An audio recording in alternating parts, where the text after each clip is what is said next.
how does AppSamurai help games stand out in this marketplace and, not get lost in the mix or not get lost in the shuffle? What sort of unique strategies do you employ to make a lasting impression on? One thing that we saw, Mariam, was as a trend back in the summer of 23 was a certain noticeable shift from hyper casual to hybrid casual. So the industry in itself was shifting from hyper to hybrid casual as well.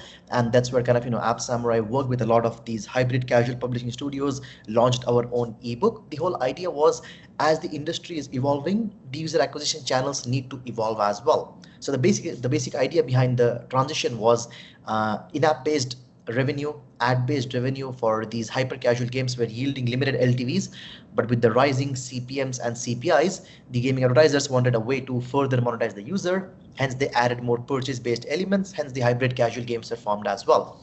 That's when, for example, App Samurai started rebranding itself, right? We still leverage the same offer wall, but we did it in a manner where these offer walls were giving the users extra rewards for making a purchase, right? So we saw a shift in the industry and we immediately caught on to that as well. Now, had the offer wall not been modified to kind of serve these needs as well, you would basically lose the customer in a short span of time. Now, because we have all these data points to play with, that's I think one of the biggest advantages of App Samurai is we run as a data-driven ad tech platform, right? Rather than an agency or an affiliate, we like to leverage data on where we can use because all the tech is built in-house.